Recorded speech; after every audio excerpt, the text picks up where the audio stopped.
Hello and good afternoon, everyone. My name is Iksan. I'm the Chief Product Officer of Mitigan, and today we have a really special webinar for you guys. Today we'll be talking about Cloud Attack Emulation, the Swiss knife for effective security operation in cloud infrastructure, which will be held by Kenneth Sokura, which is our CTO and also co-founder of Mitigan. So as you probably know as well, like with a lot of companies as well are migrating to the clouds as well, they are having a challenges of ensuring that the clouds are going to be secure and ready against cyber attacks. And in order to do so as well, like a lot of companies are requiring as well to do like a lot of testing as well on their side to ensure that all of the cloud security operations going to be ready against cyber attacks with all of the possible cyber attacks that are going to be happening. Unfortunately as well, that like doing this kind of like testing as well and ensuring that everything is ready within the cloud and as well the team are not going to be easy. That's why that like there is another option as well to do so is through the cloud attack emulation. So if you're wondering what is cloud attack emulation and how can it help as well for the cloud security operation teams to leverage it to as well to address the security challenges in the cloud infrastructure, then you're coming to the right place. So without further ado, then I hand over to Kennedy to just start the webinars. Over to you, Kennedy. All right, thank you so much, Isan. Let me share my screen.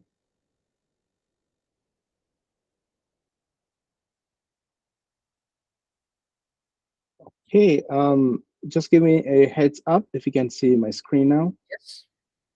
Perfect, awesome. All right, so guys, thank you so much for joining us today for this webinar. I am super excited to talk about this topic.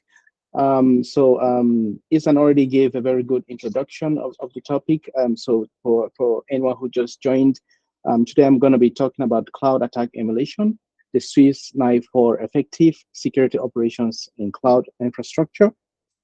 So let's get started. Just a little bit, a few words about myself. So I'm currently the CTO and one of the founders at Mitigant.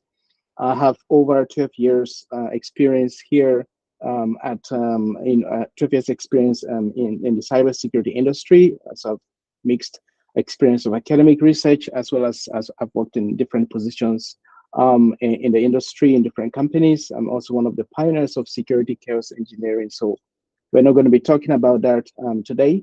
Also a member of the AWS community builders and program. So that's very briefly about myself. So what are we going to be looking at today? The agenda is quite straightforward. So first, we will try to understand what cloud attack emulation is, and then we're going to be looking at some use cases, which actually helps us to get into the topic of cloud security operations.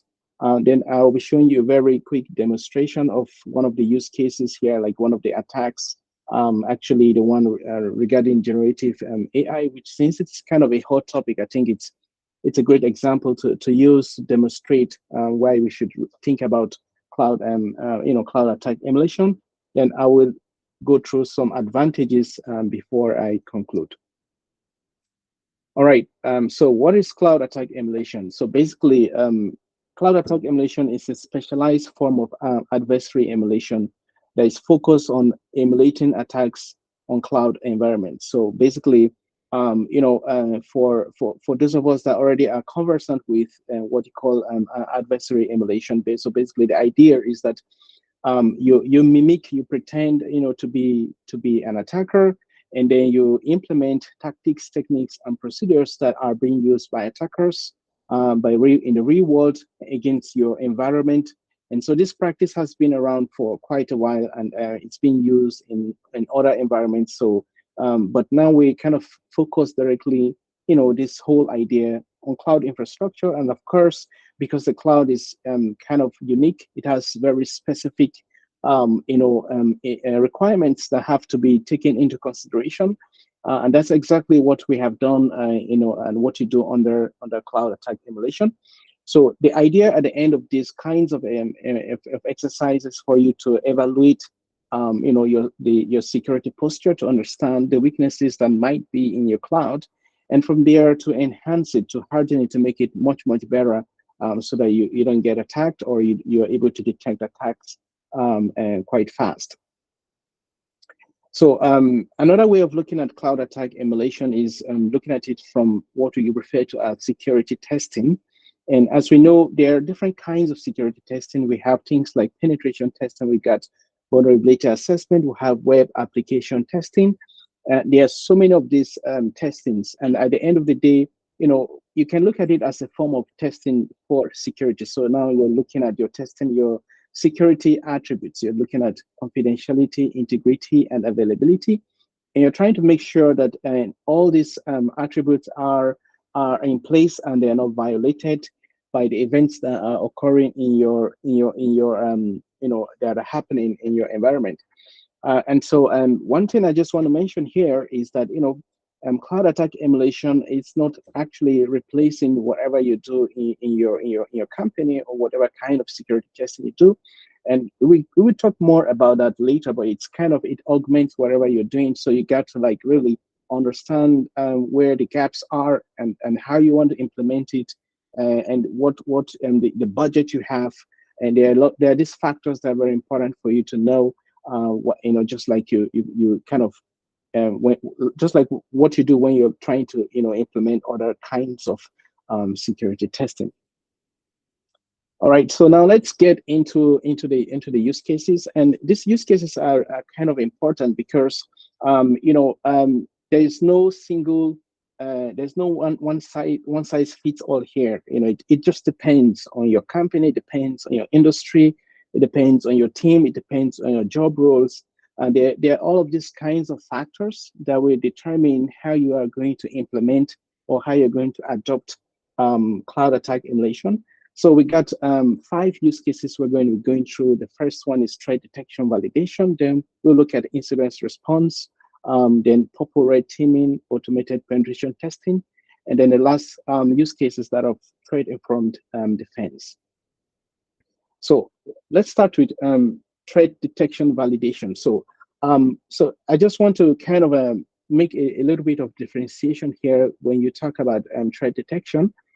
Because usually in security we have different, let's say, different kinds of security controls. So you got preventive, you have detective, you have responsive controls. And most of the time when you are talking about threat detection, you're talking about attacks that might be already in your environment. So attacks you could not prevent. And normally, if you are trying to prevent attacks, you're looking at firewalls, you're looking at web application firewalls, you're looking at things even like identity and access management, which in the cloud it's not really, it's doing a lot of things aside from prevention, but in traditional setups, it's part of prevention, even in the cloud. But here you're looking at things like your SIEM, your XDRs, your NDRs, your CDRs. And basically, these are the tools that you deploy, in the context of threat detection. And when you want to validate, you want to ask yourself the question if these tools are actually performing the job for which you have deployed them. Here you can use cloud attack emulation as a way to answer these questions with confidence. Now, how does threat detection work? So most of the threat detection tools we have in the industry, especially in the context of cloud, this is how they work. So and most of the examples here are in the context of Amazon Web Services. So that's why in the beginning here we have CloudTrail. So what most of these tools we do is they are basically getting information, getting event logs from CloudTrail or from other login sources, and then they will push it to somewhere where they centralize all the kinds of logs they're getting in the cloud. And normally in AWS, that's they're going to be sending a log to an S3 bucket, and then from there they're basically pulling it out into their system. And here I just use an example, Datadog. And so Datadog has us actually, they have like a cloud, they call it a cloud SIEM. So it works more like a cloud detection and response tool, so to say. So basically, they get it here, and then they have a logic that basically helps to to be able to identify specific events that they think are malicious, or specific events that might indicate an attack. So on the right hand here, you see an example of a Sigma rule. And if you look closely at lines 20, 21, 22, you will see here that this Sigma rule is basically analyzing a CloudTrail, analyzing CloudTrail and is looking for these three event names: stop login, update trail, delete trail. And if it sees this any event with this name, then it will fire an alert, or it will register an event, or it will basically, whatever it's supposed to do, it will basically get that information and use it for further analysis. So in that way, in that sense, it's telling you that it detected something suspicious. So that's how most of the threat detection systems work. So, but it turns out that sometimes they might just be wrong, wrong because they might just miss something. So, if, for example, AWS changes or adds a new event name here for a specific event, and someone needs to actually update this Sigma rule. Otherwise, that event will not be picked at all. And so it has to be a very continuous a continuous process. And on the right here, I really hope you can see this image here. So it's basically a workflow where you basically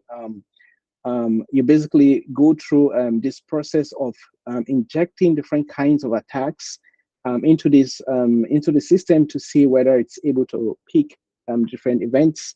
And this is where practices like detection engineering come in hand, because if you are using a system where you have access to the detection logic, it might be as simple as just updating it and adding the event name there.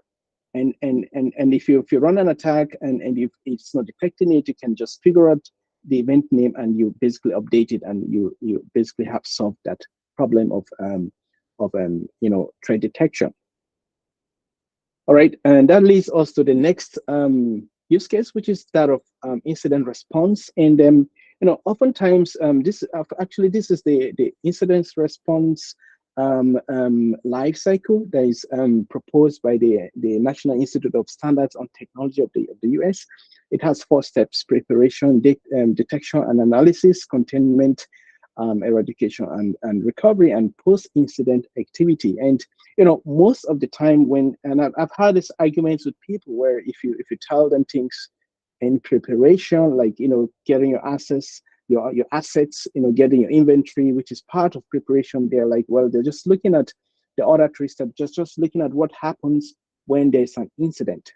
But actually, one of the major aspects of preparation here is to run, incident response exercises, because whatever you're going to do in these other 3, in these other 3 stages, you have to exercise it in the preparation phase.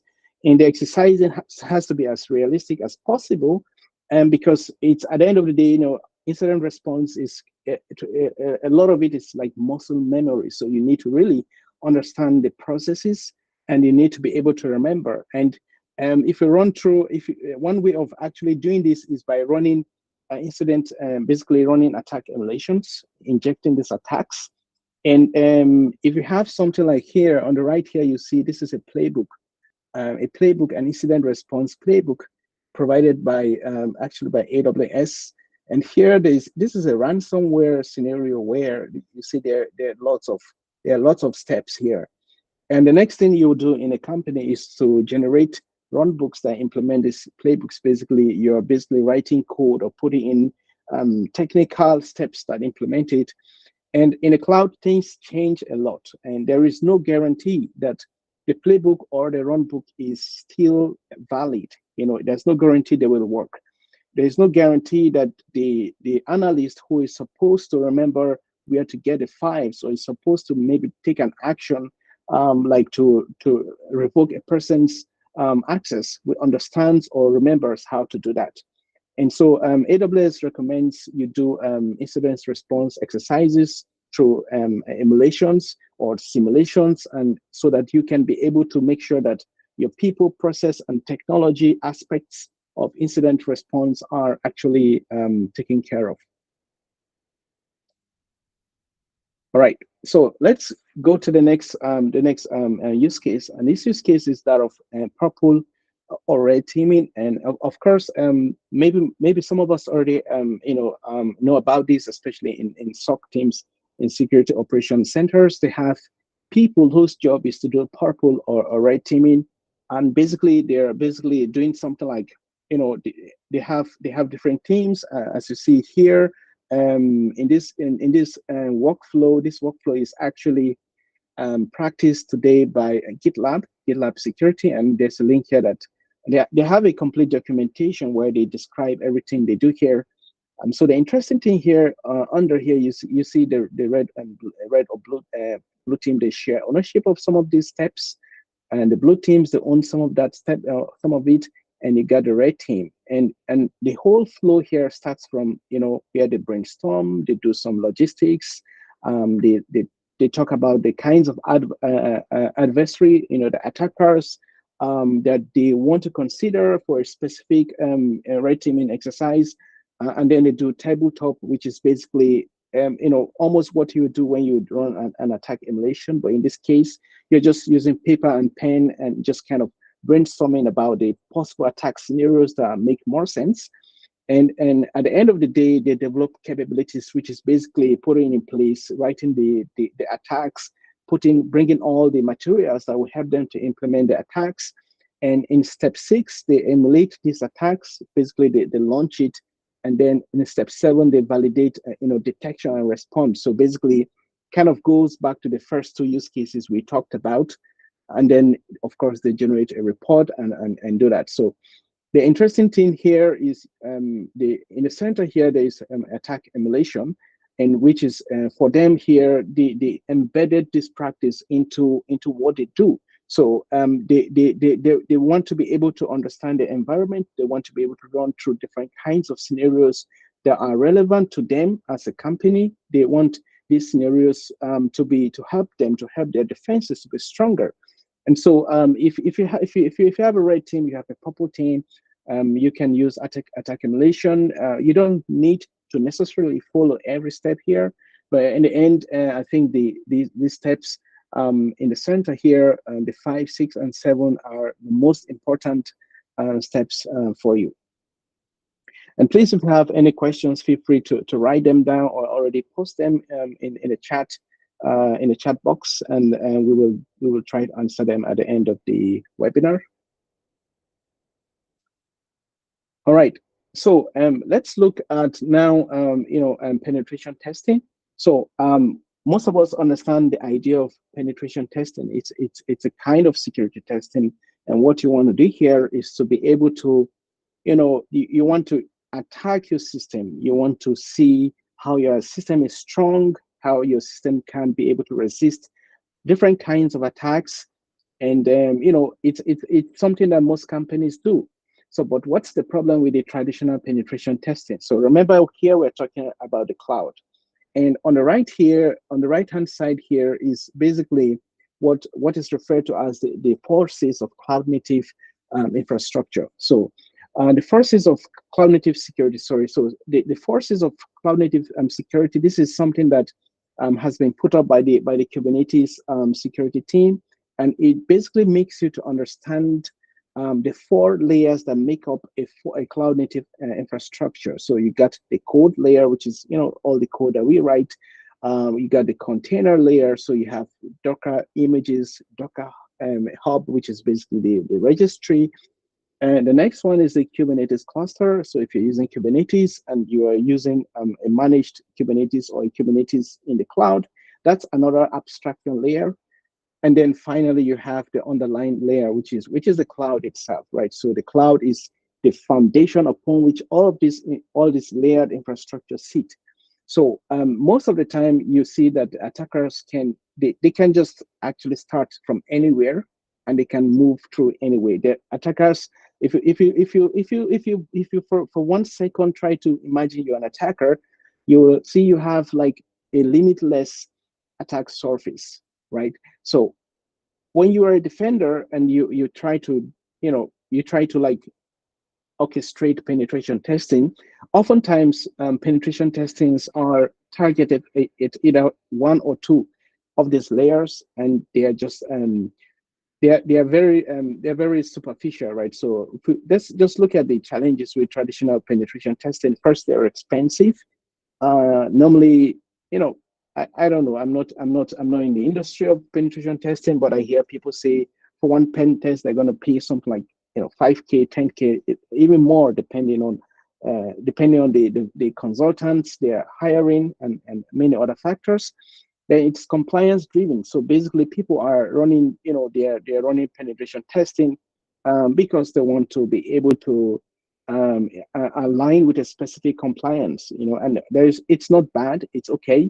But in the end of the day, the motivation is like a checkbox. So once you do the penetration testing, the auditors come and they say you're good, then you're good. So and the next day things change, in your environment, and you're not sure if what the report you got from the pen test, the next month, right? So and the next point here is, it's superficial. So meaning that, as I said before, you might just be testing one of these four layers. You might be testing, you know, something in between. But realistically, an attacker can navigate through these layers at will. And your job as a defender is to basically stop him or be able to detect, when these kinds of activities are ongoing. So that's why it's superficial. And the fourth, I believe, the fourth part, which we already talked about, is because it's expensive, because it's compliance driven. Most of the time, it's periodic. Companies do it once or twice a year, and that's okay. And then at the end of the day, putting all of this together, Pentest gives you a kind of a false sense of security, right? So because in the end, you feel you're secure, but actually you aren't secure because you didn't do a thorough check, right? You didn't do a thorough check. So that's where automated penetration testing comes. So it helps you to kind of breach all of these problems I spoke about in the previous slide. And here it's just, this is an example of, what we think might kind of address these gaps we discussed.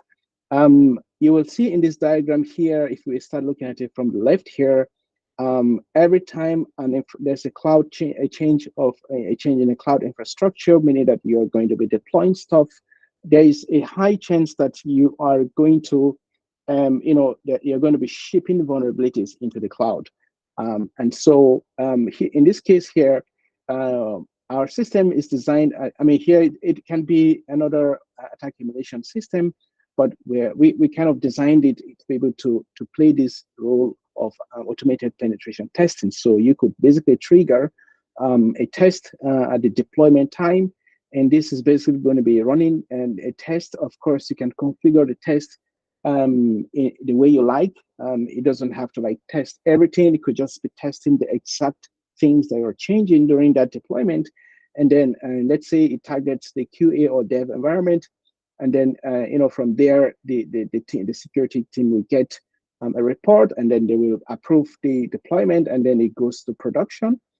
And then, of course, if that an issue was found, the team will basically either fix the issue, or if they're not responsible for fixing, they will inform those who are responsible, or you could even automate it that the responsible teams get also a message and they fix the problem, the vulnerability that was found, and then it goes through that process again. Now, importantly, on the red dot here, you see continuous testing. So basically, it means that here you're basically testing production, and I mean, this is not something we recommend for everybody, but it's kind of what breaches this periodic testing we talked about. So if you don't deploy to production, maybe for 1 month, for 2 months, at least you should kind of have something that helps to test whether everything is as good as it should be. All right, so that's a rough summary of the automated penetration testing. And let's go to the last use case. And the last use case here, actually, we are talking about threat-informed defense. So, and threat-informed defense is basically the systematic application of a deep understanding of adversary tradecraft and technology to improve defenses. So it's basically the idea that, in the industry today, we are basically trying to we're trying to align our security architecture based on the vulnerabilities, based on what we hear on the news, based on attacks. But what the Center for basically MITRE Ingenuity, which is the Center for Threat Informed Defense, came up with this approach where they said, well, rather than running around each time there's a vulnerability, you can basically use threat informed. Basically, you can basically use other things like cyber threat intelligence. You can use all of that to align with your system to put in place countermeasures, test it, and then you're sure, or you have a stronger feeling of how strong you are.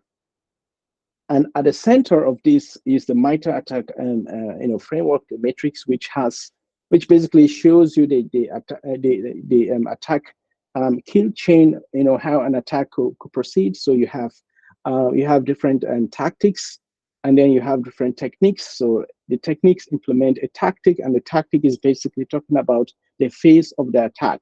So as you can see here, the very first one here is reconnaissance. So that's kind of what attackers do in the beginning. They try to basically enumerate your infrastructure to understand the attack surface, and then from there they can understand the low-hanging fruits, and they will proceed. So also, and now that we are talking about generative AI, luckily the MITRE also has the MITRE matrix, and this matrix is similar to the attack matrix. However, it's basically specifying the tactics and the techniques are in the context of artificial intelligence. So basically you see here that attackers will use different techniques that might be different, might be the same with the MITRE attack, and they will try to compromise artificial intelligence systems. So that's what the matrix says for, right? So I think we already talked about here, so I will just come here and then. So the first pillar is defensive measures, which means that, well, you kind of understand your system, you understand your specific context, and then you get security tools, things like CSPM, like all kinds of firewalls or security groups, whatever, to help you to prevent these techniques from, actually to prevent attackers from leveraging these techniques. And the second pillar is cyber threat intelligence. So cyber threat intelligence is information that has been collected, that has been analyzed, and this is kind of there are companies who do all of this. So they're getting information about attacks, and they're either giving this information out for free. Some companies actually even subscribe for these feeds, and they kind of use it to understand better the attacks that are happening, the threat actors, the people behind these attacks. So on the right hand here, you have an example of what is cyber threat intelligence. Here you have Scattered Spider. So Scattered Spider is a threat group that became kind of very popular in the last two or 3 years. And so if they actually attack specific industries like the financial industry, technology companies. So if you fall into this category of companies, you can basically try to understand how Scattered Spider might attack you for whatever reason, and then you actually look at how they attack, the techniques they use, and then you basically use that to consider whether you have the countermeasures, the countermeasures that will either stop them from attacking you or we detect. And here also is just the MITRE attack, matrix, where you can basically integrate the threat actors. Here you can see the Scattered Spider has been integrated here, and the red colored boxes are the techniques that they use. And so here it gives you a kind of two-dimensional view of this threat actor. Now, the third pillar is testing and evaluation, because there is still no guarantee after you implement a specific countermeasure, a specific tool. You bring in cyber threat intelligence. There is actually, you could assume that it's going to work, but testing and evaluation here helps you to actually implement these techniques realistically and orchestrate the attacks and see whether whatever you've put in place works, whether it successfully blocks the attack. Because there could just be a chance that either there's an error from your side, or maybe the attackers have changed their techniques, they have changed the tools they use, and that will make their attack to be successful.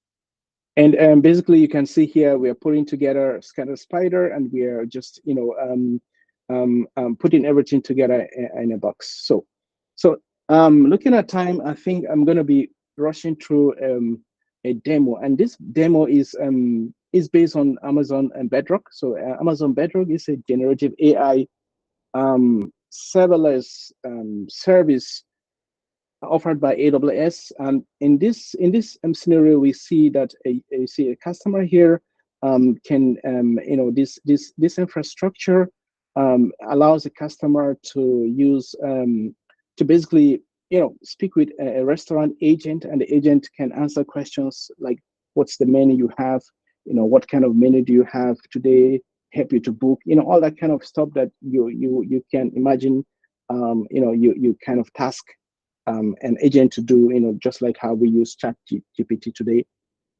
Now, the attack here is one of the attacks, which is actually on the MITRE attack, MITRE Atlas, which is a data poisoning attack, and actually wrote a blog post that explains all of this in detail.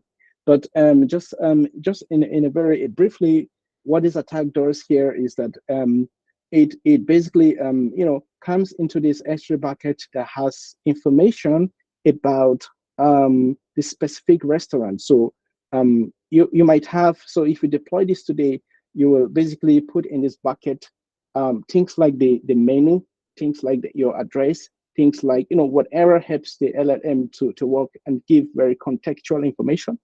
And so that an attacker can come here and basically either just poison this data by bringing in either menus that you don't have, or menus that are not inappropriate for you. So, for example, if you're serving vegetarians, it could come there and put in menu that has non-vegetarian dishes. I mean, this is a very simple example. And here you just see a flow chart that kind of walks through the whole process from head to down. But and this is what you see looking at CloudTrail. CloudTrail actually, I mean, GuardDuty actually is not seeing this attack today. It just sees that there was something written into a bucket. It doesn't tell you what happened, and that's a problem actually. So let us quickly jump into the demo. So I'm just going to log into the Mitigant platform, and I will go to the attack emulation product, and I'm just trying to be sure that I'm looking at the correct account. And so we have it as a scenario, but actually I can just say I want to run that attack and switch to scenarios, and I'm going to search for it, and it's basically this data poisoning scenario. So it does the steps where first it discovers the knowledge bases. So basically the Bedrock knowledge bases, it basically tries to understand what kind of knowledge bases are there, and then it understands, it enumerates the data source, and then the data source actually has tells attacker where the bucket is because it's configured, and then it goes there, disables login, and then basically so that you don't get any notification when he begins to poison the bucket. And then he basically in this step is going to add some information, some documents in that bucket. So all I got to do here is I just need to hit start attack, and the entire connection is by API. So agents are not agents are not installed, and not LLM agents, but the normal agents we know about here, they're not installed. So basically attack occurs over the API, Um, and it's going to be quite fast. On the right-hand side here, you begin to see the report popping up, and it's already done. And I can simply just go there to see the report. And so you can see here that the first step here, where we had the database, basically the Bedrock knowledge base discovery. It went in there. It looked in this region, U.S. East. It discovered one knowledge base. It got the name, the ID, and then the next thing is it basically took that knowledge base and tried to look for if it has a data source. And then it discovered that it has this data source, which is an S3 bucket, got the name. And the next step is basically it went forward to the S3 bucket, and it basically there are some prerequisites, that some steps it takes. For example, it's possible that if you are the one running the attack, you can actually put some exemptions. That's why you see here exempted from tags, from attack by tags. But essentially, this step here is to disable the login. So the login feature of the S3 bucket is disabled. And the last part here, the last step is basically it basically goes here and takes that's the name of the bucket, which was in the previous step, and it transfers files from another cloud account in this step here. Basically transferred it into the bucket. And that's the attack. It's pretty straightforward. I mean, if you are doing it manually, obviously, like for the first time or so, it's going to take you quite a while. But because it's automated, it happens really fast. And the cool thing here is maybe you can see these green tags recovered. So basically, what happens here is it basically rolls back everything. So in this case here, these documents that were added in this bucket will be deleted, and that's the major change. Of course, also here the login will be enabled again, so that the bucket works as it should work. And just to mention, on the right hand here, you can actually fill in the attack objective, which probably you do before you even start the attack. And then observations here, whatever you observe, because here at this point in time, you will be looking at your tools. We talked about detect threat detection, validation. We talked about all that stuff, and you're going to be looking whether these security tools worked, as you expected them to work, as the vendors told you they will work. That's what you're going to be looking at. And also we have basically the attack path here, which helps you which basically visualizes the flow, just so you can be able to look at it from a very simplistic way to understand the path the attacker took. All right, so I guess I can go back to the slide right now. So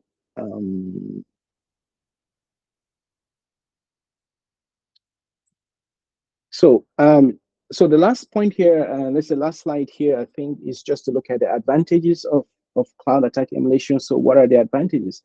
So the first one is cost savings. So basically, cost savings in the sense of, firstly, from the point of, let's say, if you're using it for keeping for kind of checking your environments, and we're looking at it from the perspective of the cost of an attack, of a data breach. If you look at the data breach report that's always prepared by Verizon, where they talk about all the average cost of a data breach, it runs into millions, right? So with this, you're able to understand your system, you're able to see the weaknesses, and potentially your saving cost, right? And also the other cost savings, you can look at it from let's say you can look at it from the point of human effort. So if you are going to get either people to run penetration testing, or if you want to hire people to run you want to have your own in-house red team or purple team,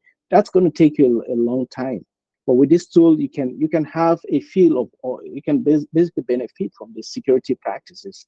And the other point is about improving your security return on investment. So this point is just for it helps you to understand whether if you acquired tools for 1 year and after 1 year you want to renew, there are a bunch of questions that goes through your mind whether the tools actually fulfilled, the fulfilled the role for which you acquired them. And this helps you to have a very good understanding of if the tools achieved their aim.